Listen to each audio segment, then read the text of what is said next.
Right now, as you watch this video, a silent revolution is happening. Not on the streets, not in government buildings. It's happening inside computers, inside companies, and inside the bank accounts of people who understood something early that most of the world is still trying to figure out. Artificial intelligence is not just changing how we work. It is changing who gets wealthy in the 21st century. And here's the terrifying part. The gap between those who benefit from AI and those who are left behind is growing faster than at any point in modern history. In the second quarter of 2025 alone, the top 10% of households saw their wealth grow by $5 trillion. The bottom 50%, $150 billion. That's not a typo. That is the world we are living in right now. So in this video, we're going to break down exactly what's happening, who is winning, who is losing, and most importantly, what you can do to make sure you end up on the right side of this shift. Let's get into it. Economists and researchers are now saying that AI is splitting society into three distinct economic realities. They're calling them the have-nots, the haves, and the have-lots. The have-nots are the working class and lower income people. Their wages are rising slightly, but inflation is eating every dollar of that gain. They don't own stocks, they don't own property. When Nvidia adds $1 trillion in market value, it does absolutely nothing for their bank account. In fact, roughly 40% of Americans cannot cover a $400 emergency expense without going into debt. The haves are the middle class, the professionals, the homeowners. They're doing okay. Their incomes are rising, their home values are holding, but they're nervous. Many of them hold white-collar jobs that AI is beginning to threaten, and they're watching their college-age kids enter one of the toughest job markets in a generation. The have-lots is where things get extraordinary. This is the group with inside access to AI investment, private equity deals, and equity stakes in the companies building AI. Among the 50 richest Americans, the median increase in net worth in 2025 alone was nearly $10 billion each in a single year. While most people were watching their savings grow by a few percent, the ultra-wealthy were adding billions, not because they worked harder, but because they understood one thing that most people don't. Whoever controls the technology controls the wealth. Here's something that will surprise most people. When we think about AI taking jobs, we picture factory workers, assembly lines, manual labor. But that's not what's happening.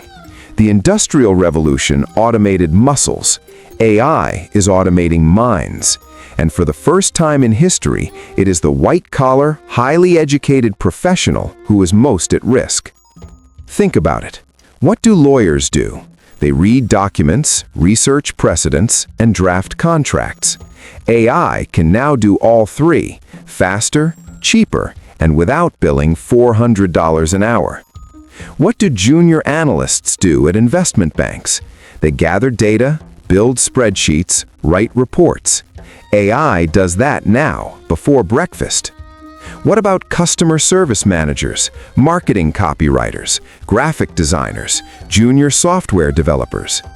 AI is not replacing all of them overnight, but it is doing the work of many of them, which means companies need fewer people.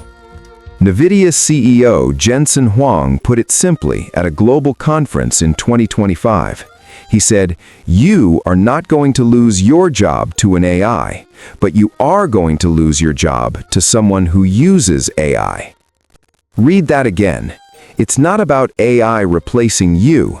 It's about people who use AI replacing you. The question is, which side of that sentence do you want to be on? Now let's talk about something most financial channels won't explain clearly. Why exactly are the wealthy benefiting so much from AI, and can't regular people access the same gains? It comes down to three things: capital, access, and timing. Capital first. AI companies require billions of dollars to build. The chips, the data centers, the talent. Only people with serious capital can invest at the level that generates the biggest returns. When a startup like OpenAI raises money, it's not raising it from regular investors. It's raising from sovereign wealth funds, venture capital firms, and ultra-high net worth individuals. By the time the average person can buy in, if ever, the biggest gains are already gone. Then there's access. The wealthy have relationships. They sit on boards. They get calls before the public does. The BlackRock CEO, Larry Fink, said at the World Economic Forum in January 2026 that if AI does to white-collar work what globalization did to blue-collar work, we need a credible plan for broad participation in the gains. But right now, those gains are going to a very small circle. And then there's timing. Wealth in technology always rewards those who move early. The people who bought Amazon stock in 2001 or Apple in 2003 aren't geniuses, they just moved when others were afraid. The same is happening with AI right now. But here's the important thing, and this is why this video matters. You don't need to be a billionaire to benefit from AI.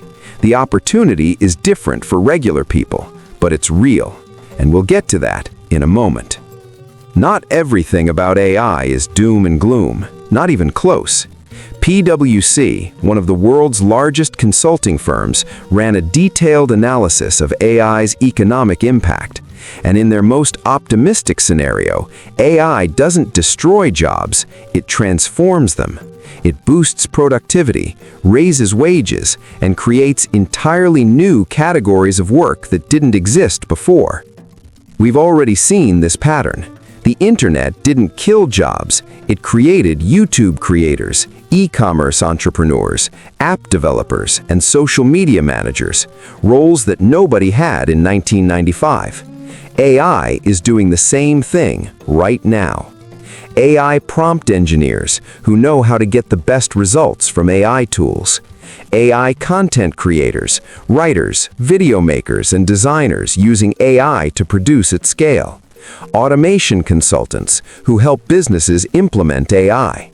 Data analysts who interpret what AI produces, and AI educators who teach others how to use these tools. Most of these roles don't require a computer science degree. They require curiosity, adaptability, and the willingness to learn faster than the people around you. We've talked about the economic data. Now let's talk about the mindset. Because here's the truth that no government report or academic paper will tell you. The biggest factor determining whether AI makes you richer or poorer is not your education, it's not your income, it's not even your current skills. It is your relationship with change. Throughout history, every major technological shift created two types of people. Those who said, "This is going to replace me," and those who said, "How do I use this to get ahead?" The printing press terrified scribes. The automobile terrified horse traders. The internet terrified newspapers. And in every single case, the people who embraced the new technology, even imperfectly, even clumsily at first, ended up ahead of those who resisted it. AI is not different. The pattern is the same. Only the speed has changed. So what does the winning mindset actually look like in practice? First, it's a learning mindset, not a fixed mindset. People who will thrive in the AI era are obsessed with staying curious. They read, they experiment, they try tools they don't fully understand yet. They fail fast and adjust. They don't wait until they feel ready, because that moment never comes. Second, it's an ownership mindset. One of the most powerful things you can do right now is stop thinking only like a worker and start thinking like an owner. Even small ownership, stocks, a side business, digital products, compounds over time. The wealthy don't just earn, they own things that earn for them. Third, it's a leverage mindset. AI is the greatest leverage tool in human history. One person with the right AI tools can now do what used to require a team of 10. That's not a threat, it's an opportunity.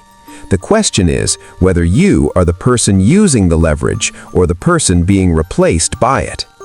Okay, so what does all of this mean for you, practically, today? There are 3 concrete things you can do right now to position yourself on the right side of the AI wealth divide. Number 1, learn one AI tool deeply. Not 10, 1. Pick something like ChatGPT, Midjourney, or an AI video tool. Spend 30 minutes a day for the next 30 days learning everything about it. Build a skill that companies and clients will pay for. This is the fastest way to increase your earning power without a degree or a raise. Number 2, start investing, even small amounts, in AI-adjacent companies. You don't need to pick individual AI startups. You can buy index funds that hold companies like NVIDIA, Microsoft, and Alphabet, all of which are deeply invested in AI. Time in the market beats timing the market. Even $50 a month consistently invested puts you in the ownership class. Number 3, build something that uses AI. A YouTube channel, a newsletter, a freelance service, a digital product. The barrier to creating and distributing something valuable has never been lower. AI handles the hard parts, writing, designing, editing. You bring the idea and the consistency. The AI revolution is not waiting for anyone. But here's the thing about revolutions: they always create new winners. The question is simply whether you are paying attention early enough to be one of them. The divide between those who benefit from AI and those who don't is real. The data is clear. The gap is growing. But you are watching this video, which means you're already ahead of most people because you're asking the right questions. The mindset shift starts now. The actions start today.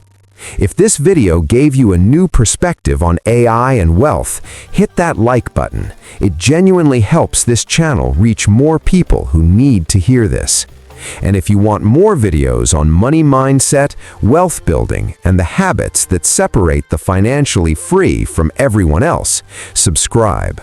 We post every week. See you in the next one.